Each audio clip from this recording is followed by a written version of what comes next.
Hi, Dr. Vicek from the Annandale office with Inova Medical Group, and I'm here today to talk to you about high blood pressure. We're going to take some questions. We're going to talk about a few facts about high blood pressure, how to prevent it, how to control it, when to talk to your doctor, who should get screened, and what things to look out for.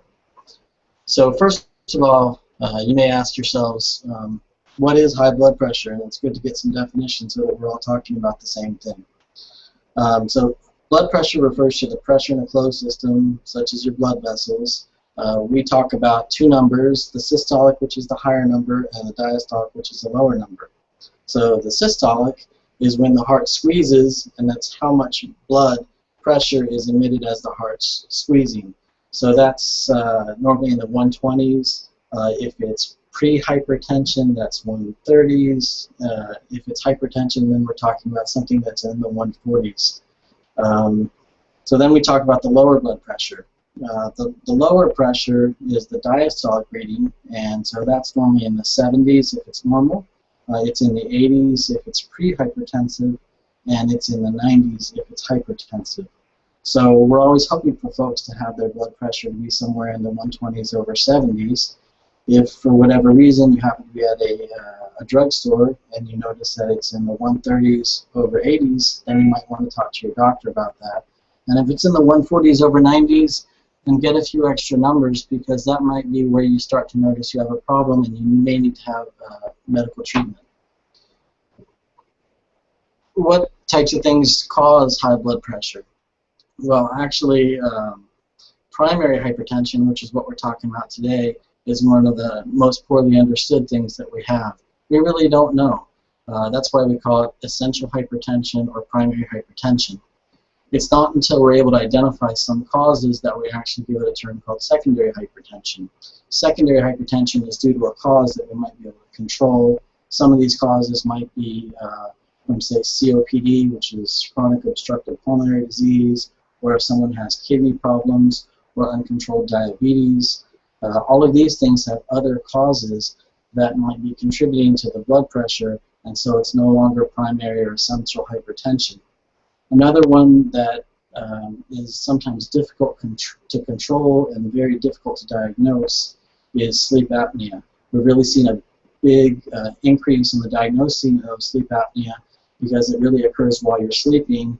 And how do you diagnose something while you're sleeping? You have to get a sleep study, or you can talk to your spouse to find out if you're snoring during sleep or if you're at higher risk because of obesity. But these are secondary causes, and we're not really going to go into those too much today. What are the risk factors for high blood pressure? Let's see. We have being overweight or obese, having a BMI, which is having a BMI that's over 30, not really being so active, having a high salt diet, smoking, having too much alcohol in your life, so more than 2 alcoholic drinks for men and more than 1 alcoholic drink for women is a general rough rule about what constitutes excessive drinking that's going to then push your blood pressure up. If you have any family history of having high blood pressure in your mother, your father, or any distant relatives, that can contribute to your risk factor. If you have diabetes, general stress, commuting to and from daily in the Washington, D.C. area, for instance, can sometimes be sufficient to elevate your blood pressure a small amount. And then lastly, if you're African American, that puts you at another risk, slightly higher from the general population. Why do we care about high blood pressure? How do we stress the importance?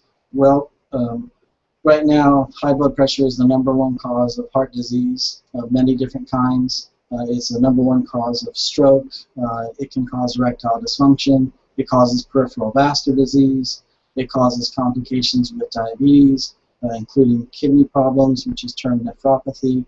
It causes ocular problems, termed diabetic retinopathy, as well as neuropathy, and it's the #1 cause of kidney failure apart from diabetes today. Who should get screened? The occurrence right now of hypertension is about 1 in 3 adults in America, which is 68 or so million Americans who have high blood pressure. Unfortunately, about 35, or about half of that amount, 35 million people don't even know they have it, and that's one of the problems with high blood pressure, simply because high blood pressure really doesn't have any severe symptoms that compels one to really worry about it. Sometimes being on the medications might make you feel initially worse, and so in order to get treated, you have to find the right medication and really work with your doctor to get a medication that works with your body so that you can lower the blood pressure to a normal range so you don't have that heart attack, which is still leading the cause of death in the United States. So make sure that if you're a healthy male or female with or without symptoms and you're 18 years or older, you're getting checked at least every year. If you have any history of high blood pressure, you may need to be checked more frequently, and those that have any kind of cardiovascular illness, diabetes, kidney disease, those should be checked more frequently. The jury's still out as to whether or not we check children and at what age. We generally routinely check it with physical examinations, starting really in the early teen years to get a sense for it, and if we see that it's elevated at that time, then we might want to actually even consider starting some dietary changes, some lifestyle changes, and ultimately, if they need it, we'll use medications.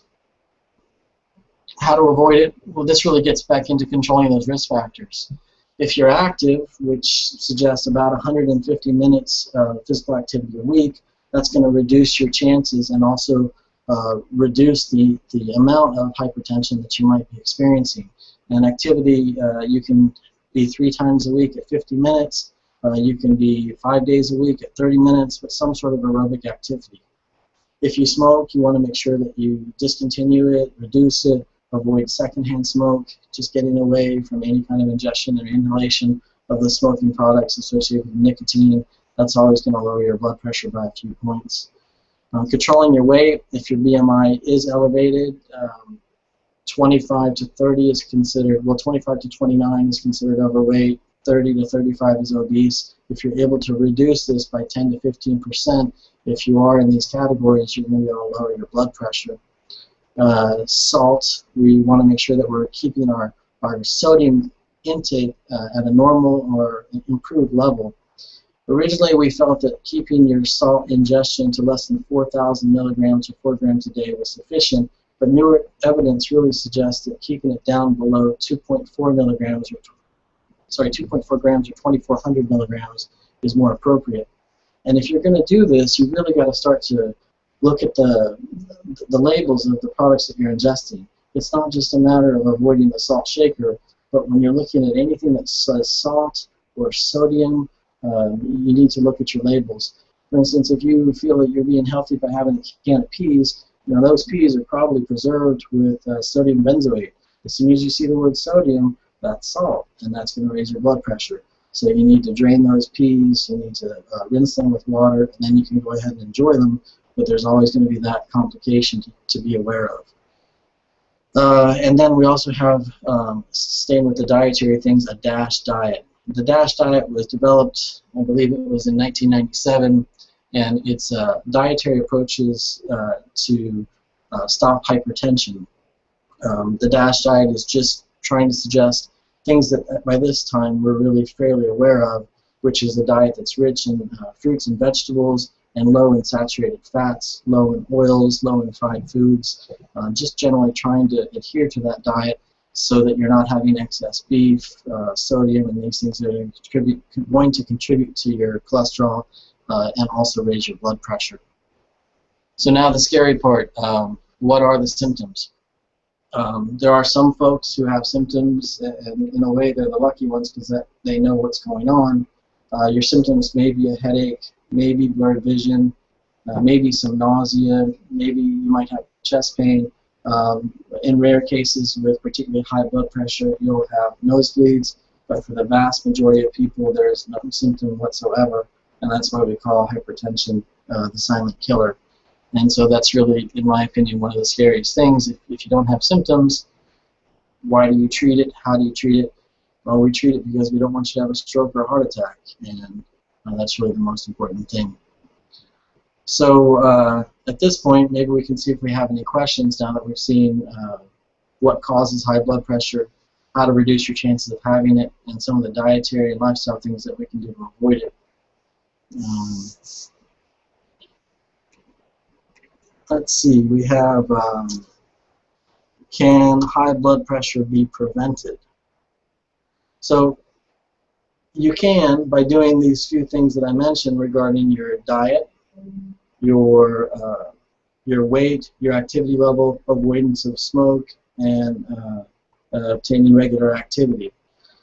If you have a family history, you can't change that. If you happen to be African American, you can't change that. So there are some things that are not modifiable, but you can do your part to either reduce the degree of hypertension you might experience, or prolong it so that it only occurs later in life, or perhaps keep your medical regimen to one in which you only need one medication to treat it as opposed to 3 or 4. So you need to do your part along with the help of your doctor. Does pregnancy affect your blood pressure? Well, this is kind of an interesting thing. There's a particularly sensitive matter that's called preeclampsia, and preeclampsia is a condition associated with high blood pressure during pregnancy, and it's called preeclampsia because eclampsia is when you actually have seizures as a result of the pregnancy and high blood pressure during pregnancy. So when you have a normal pregnancy, your blood pressure will actually drop early on, and that's because of some of the hormones that are being released. And so your blood pressure should drop nicely and stay low throughout the pregnancy, and then may start to peak up later in the pregnancy, unless, of course, you have preeclampsia, which is this special situation that you really need to follow with your obstetrician about. But otherwise, it shouldn't affect your pregnancy, at least not for the normal pregnancies. What type of doctor can diagnose and treat high blood pressure? So in general, any of the general practitioners, whether they be family physicians or internal medicine doctors at one of the locations in Inova, they should be fully capable and willing to assess you for elevated blood pressure and even diagnose and treat hypertension. This is really part of the bread and butter of what your primary care physician is able to provide for you. And if we ensure that they're taking care of this, then you can reduce your chances of having those strokes and heart attacks. What's the normal range for blood pressure? Really, 120s over 70s. Lower than that doesn't necessarily mean you have a problem, but above 120 over 70, in the 130 over 80 range is when we start talking about pre-hypertension, and then we start calling things hypertension when we've measured on a few different occasions in a few different locations, and we note that your blood pressure in the 140s over 90s is consistent, and then we consider you to have hypertension. If you are overweight, will your blood pressure be higher? You're at higher risk if you're overweight. We can lower blood pressure if you're overweight by having you lose weight, but they're not always one and the same. You won't always have high blood pressure simply because you have an elevated BMI.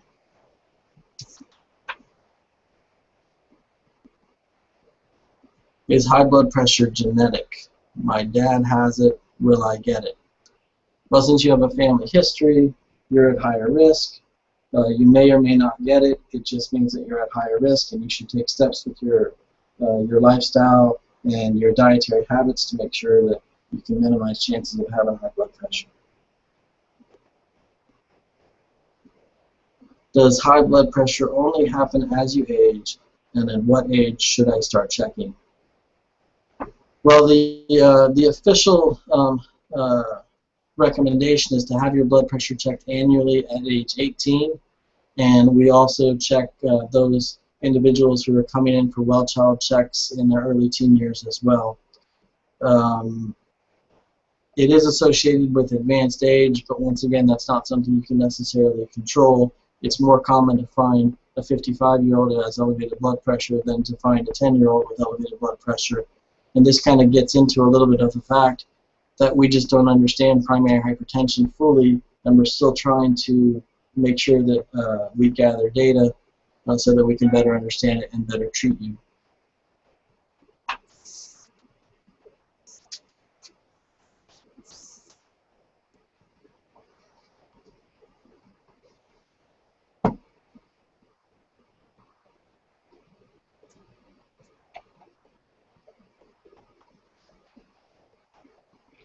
Do we have any other questions?